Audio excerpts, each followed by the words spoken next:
Infrastructure, the lifeblood of the rural economy. Electricity to power homes, commerce, and industry. Water to nourish both animals and people. Communications that link the residents of rural America to each other and the global marketplace. These essential services are bridging the gap between rural and urban America. The rural economy is the base for all of the economy. It has the agriculture, it has fishing, it has timber, it has mining, it has energy. This is the basis of any true economy. And without infrastructure, none of those businesses could exist in the form they are today. Today, most people take the convenience of modern infrastructure for granted. But longtime residents of rural America can still remember what life was like without it. Back in the 1930s, before electricity was available, life was extremely hard here. Being a farming community, they were up at sunrise, worked till sunset. Everything was manual. It's hard for us to kind of picture that, I think, today. Our well was a hard water well. It was 375 feet deep. The water was so hard it would nearly stand without a glass. We had a cistern up by the house for drinking water. We actually took rainwater and through a filtering system and drank that. The telephone reduced travel a lot, but without the internet and the mobile phone, information just flowed a lot slower. And you would wait for the newspaper to come out or to give you the market. Can you imagine just having to grow everything that you eat, not having a refrigerator that you could store things in to keep it fresh, with no electricity, no running water in lots of cases, no communication? You had to really plan ahead in order to survive in rural America.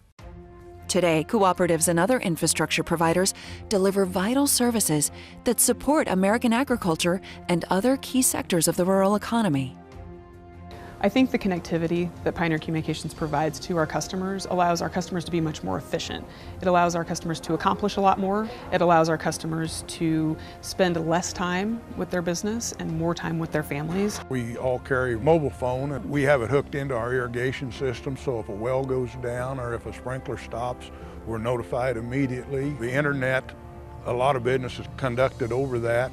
I've got some dairy farms now that are milking 200 and 300 head of cattle several times a day. Impossible without electricity. There's documented proof that in certain areas where the quality of the water, the prior quality of the water had been bad, where when they bring in rural water, the livestock gains pounds per day has increased. And in the hog operations, feeder pigs, the small pigs, are real susceptible to disease and fevers and things like that. Once they've gone on rural water, you decrease the mortality rate, you increase the production rate, you decrease the length of time that it takes for those hogs to get to market.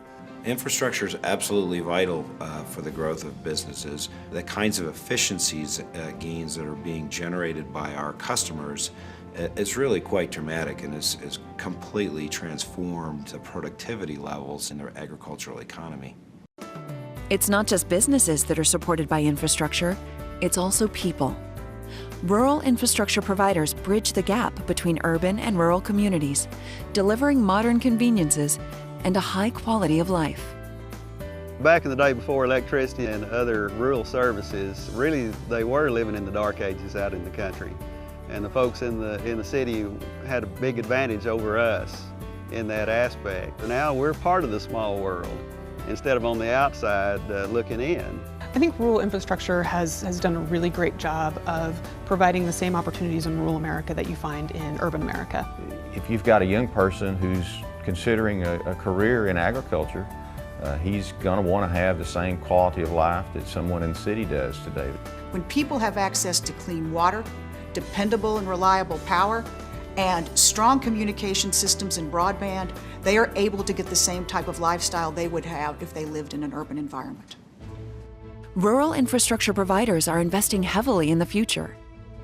They are upgrading facilities and launching new products and services in order to better serve their customers and remain competitive in the market. We've made a pretty significant investment in system automation.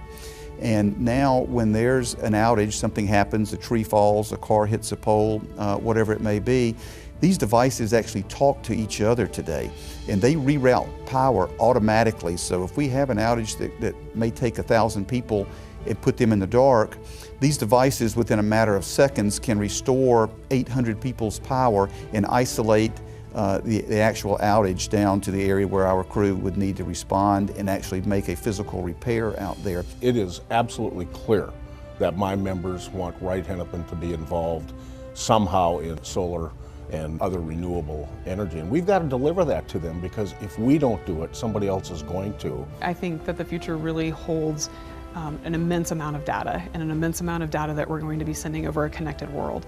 So what we're really looking to do here at Pioneer is build the backbone necessary, and we have to have the quality of service that our customers frankly have come to expect and depend on. We're always looking for ways to improve the customer service. Online bill payment is something we're currently looking at. I expect we'll have that within the next 12 months. We're just always looking for different ways to become innovative and to provide better customer service. As one of the largest lenders to the rural infrastructure sector, CoBank is committed to providing credit and other financial services these businesses need in order to remain successful. CoBank's very important to the financial infrastructure for these borrowers, and that we can finance on the short term, we can finance on the long term, and we provide credit across a variety of these industries for a variety of purposes. CoBank has been here for a long time. The farm credit system has been here for nearly 100 years. We are here forever, effectively, for our customers, and they can take comfort and confidence in the strength not only of our financial resources, but our human capital, our intellectual capital, the knowledge that we're going to be here for a long, long time, and we're big enough and strong enough to do any kind of transaction that they need us to do. And we think that's a powerful combination that should stand in good stead with our customers.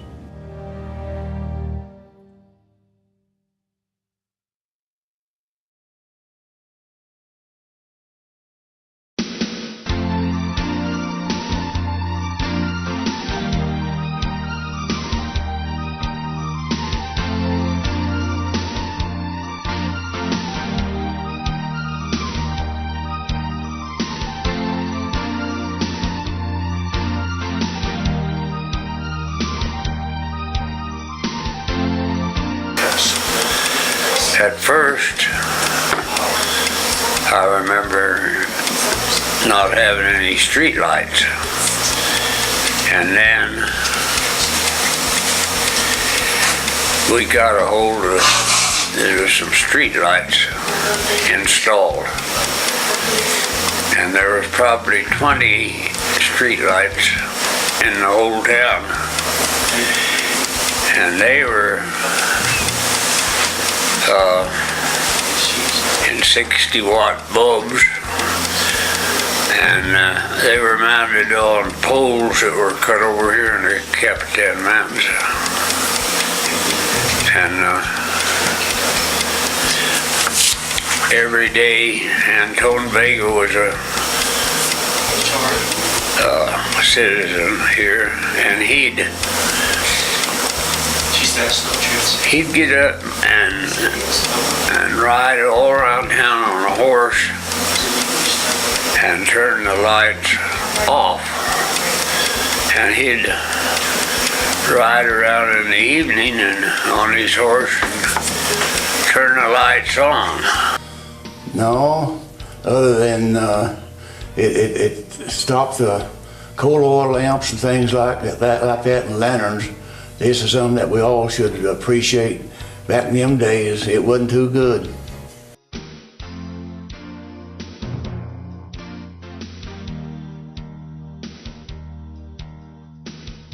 I remember first time I got electricity, I lived up on the Ouachita in a trailer house, and it cost me $4 a month.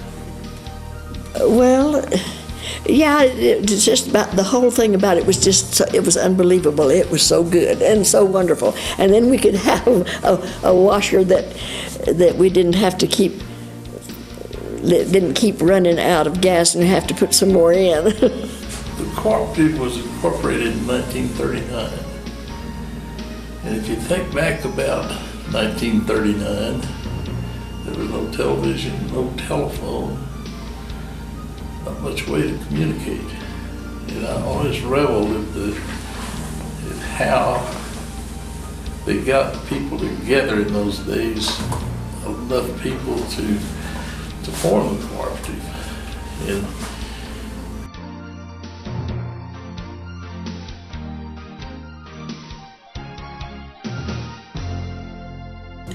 remember real well when we first got electricity.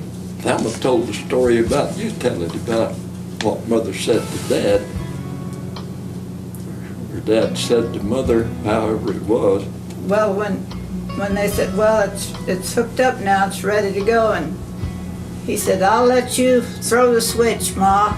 So you turn it on. So she turned on the light, and that's the first electricity that they had.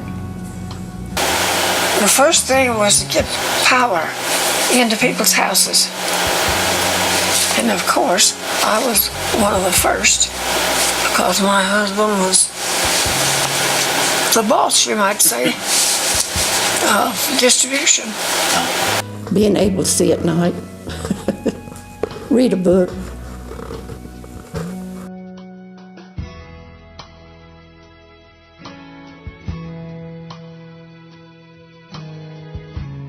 And I remember the first ice box that Mama got, that was great. And I guess that was probably the first thing that we got for her was an ice box. Probably a refrigerator, freezer. Mom had an electric mixer, a great big electric mixer. Had a big bowl. You can remember? It would have been probably a refrigerator, but it could have been a washer. I don't know for sure which we had first. Okay.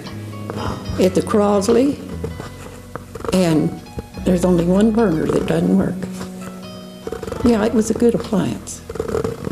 Good. Now to quit tomorrow. Don't remember, but it might have been a kitchen range. Kitchen range? Okay. Because up until that time, we had to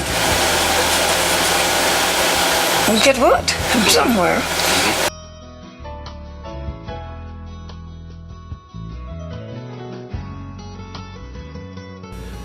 in the late 40s, the railroad also had the generation in the town of Capitan. They had a railroad up there, they hauled coal out of Capitan. And they had transferred that distribution system and the generator to the town of Capitan. It was a municipal utility, in effect.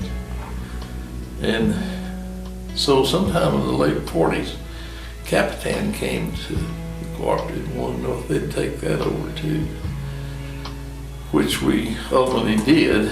And that required building a transmission line from the Hollywood station, that old 34-5 line. It went down the Hondo, up Devil's Canyon, and into Capitan.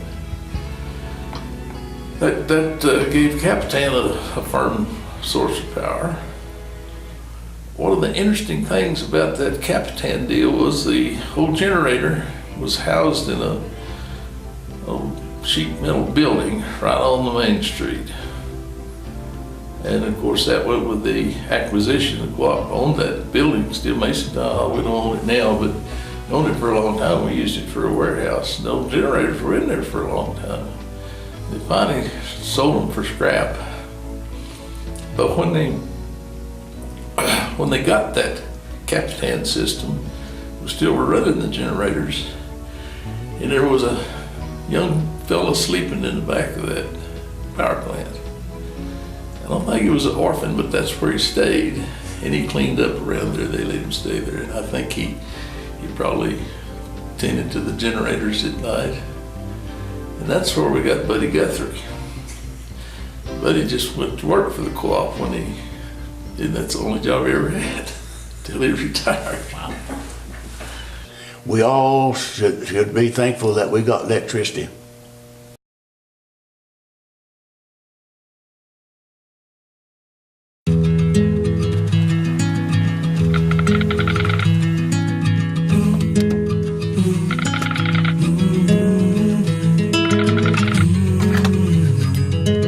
cost of everything has gone up dramatically over the last 75 years. With one exception. Keeping electricity affordable. That's the power of your co-op membership. Learn more at togetherwesave.com.